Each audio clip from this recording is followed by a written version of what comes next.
ville soit fluorée. Ça devient la plus grande ville au Québec à donner son aval à la fluoration de l'eau. Il y a seulement 3 % des Québécois qui ont accès à de l'eau fluorée.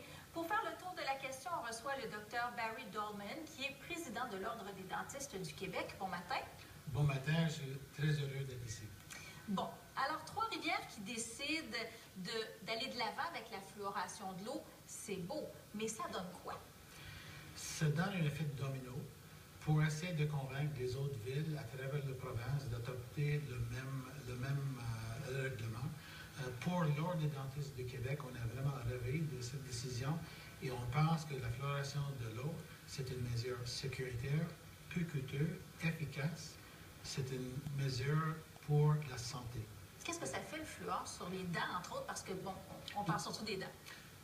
La fluor va augmenter la force sur la surface de l'émail pour prévenir la déminéralisation, c'est-à-dire que ça va avoir beaucoup moins de caries dentaires. Mais il y a déjà du fluor dans les dentifrices, par exemple. Pourquoi il faudrait en plus prendre de l'eau avec du fluor? Il y a deux véhicules de cheminée vis-à-vis la fluoration de l'eau.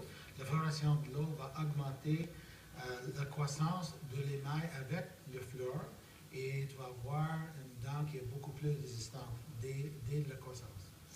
Il y en a beaucoup qui disent que le fluor, c'est toxique pour la santé. Il n'y a pas un danger? Il n'y a aucun danger, de ma connaissance.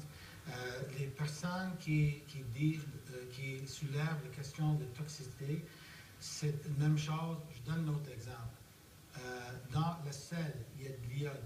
Si, par exemple, tu n'as pas de l'iode tel quel, c'est quelque chose de toxique.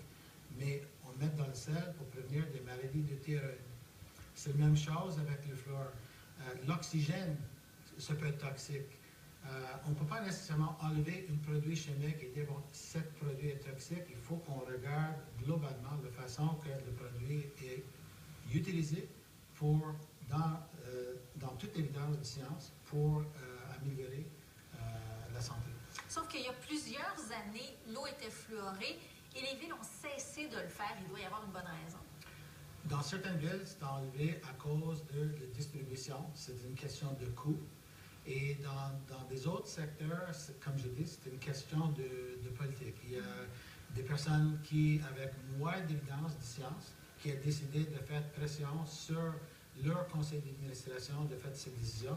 Mais si on regarde à travers le monde, l'Association dentaire canadienne, l'Association dentaire américaine, World Health Organization, tout le monde avec des statistiques, avec une science, avec beaucoup de fonds, a des statistiques qui démontrent que c'est la façon le plus facile et le moins coûteux d'essayer de régler cette situation.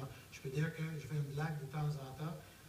Une raison que je suis occupé dans ma clinique à Montréal, c'est parce qu'il n'y a pas de fluoration, il y a plus de caries. Mais ça va quand même coûter de l'argent. Mettre du fluor dans l'eau, on n'économisera pas vraiment. Mais il y a une grande économie à long terme parce que pour chaque dollar, selon des statistiques de santé qu'on va investir dans le fluor, on peut sauver entre 60 et 90 dollars de réparation. Non seulement c'est une question d'enlever les caries, mais si par exemple il faut que tu ailles chez le dentiste pour faire la réparation, tu as une perte de temps à l'intérieur de l'emploi. Et si ça devient grave, tu peux avoir des complications beaucoup plus, des traitements du canal, des abcès, des fois des patients qui sont obligés de rentrer dans des hôpitaux. Et avec le démographique à Québec, avec des patients de plus en plus aînés qui rentrent dans des CHSLD, on va avoir encore une autre dimension de ce problème. Merci beaucoup, Dr. Bowman.